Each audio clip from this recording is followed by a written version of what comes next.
Hi everyone, this is from SEBI IAS Academy. இன்னைக்கு நம்ம current affairs பார்க்க போகிறோம். ஆர்பிஐல இருக்கக்கூடிய அந்த 4 டெபுட்டி கவர்னரில் வந்து புதுசாக ஒருத்தரை வந்து சூஸ் பண்ணியிருக்காங்க. சிரீஷ் சந்திர முர்மு. ஆல்ரெடி இருந்த ராஜேஸ்வர ராவ் அவருடைய பதவிக்காலம் வந்து அக்டோபர் 8 வந்து முடிவடைந்ததுனால சிரீஷ் சந்திர முர்மு வந்து புதிய டெபுட்டி கவர்னராக வந்து எலெக்ட் பண்ணியிருப்பாங்க. ஸோ ஆர்பிஐ பார்த்தீங்கன்னா அதில் ஒரு கவர்னர் இருப்பாங்க ப்ளஸ் 4 டெபுட்டி கவர்னர்ஸ் வந்து இருப்பாங்க. ஸோ கவர்னர் யார் அப்படின்னா சஞ்சய் மல்கோத்ரா. டெபுட்டி கவர்னர்ஸ் வந்து புதுசாக எலெக்ட் பண்ண இருக்கக்கூடிய சிரீஷ் சந்திர முர்மு, பூனம் குப்தா, ரவி சங்கர் அண்ட் சுவாமிநாதன். ஸோ இந்த ஆர்பிஐ அப்படின்னா என்ன அப்படின்னா கவர்மெண்ட்டுடைய சென்ட்ரல் பேங்க் தான் இந்த ஆர்பிஐ. ஸோ இவங்க தான் நாட்டில் இருக்கக்கூடிய மற்ற பேங்க்ஸை வந்து ரெகுலேட் பண்ணுவாங்க. So for example Indian bank, Indian Overseas bank, Canara bank, இது எல்லாமே கண்ட்ரோல் பண்ணக்கூடிய அதிகாரம் வந்து ஆர்பிஐ கிட்ட தான் இருக்கு.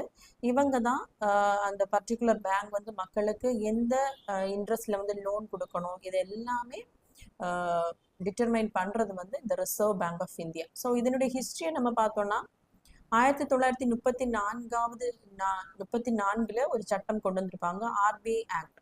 ஸோ அதன்படி தான் 1935 வந்து இந்த ரிசர்வ் பேங்க் ஆஃப் இந்தியா கல்கட்டாவில் ஏப்ரல் 1 வந்து தொடங்கப்பட்டிருக்கும். ஸோ அப்போ பார்த்தீங்கன்னா நம்ம பிரிட்டிஷ் கிட்ட அடிமையாக இருந்திருப்போம். ஸோ அந்த பிரிட்டிஷ் இந்தியாவில் வந்து கவர்னர் ஜெனரலாக இருந்தவர் யார் அப்படின்னா லார்டு வில்லிங்டன். ஸோ கல்கட்டாவில் தான் எஸ்டாப்ளிஷ் பண்ணியிருப்பாங்க. நெக்ஸ்ட் 1937 வந்து இதை வந்து மும்பையில் வந்து டிரான்ஸ்ஃபர் பண்ணியிருப்பாங்க.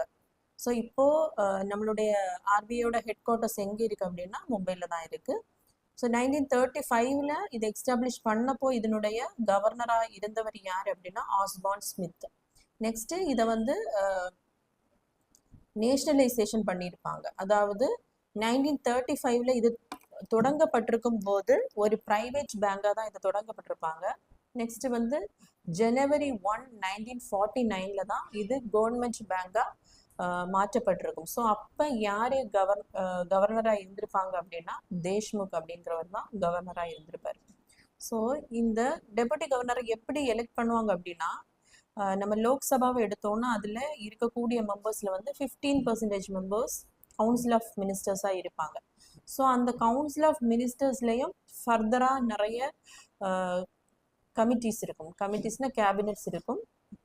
ஸோ என்னென்ன அப்படின்னா கேபினட் மினிஸ்டர்ஸ் இருப்பாங்க, மினிஸ்டர்ஸ் ஆஃப் ஸ்டேட் இருப்பாங்க, டெபுட்டி மினிஸ்டர்ஸ், இந்த மாதிரி அந்த கவுன்சில் ஆஃப் மினிஸ்டர்ஸையும் ஃபர்தராக கேட்டகரி பண்ணியிருப்பாங்க. ஸோ இதில் இருக்கக்கூடிய ஒரு மினிஸ்ட்ரி தான் கேபினட் மினிஸ்ட்ரி.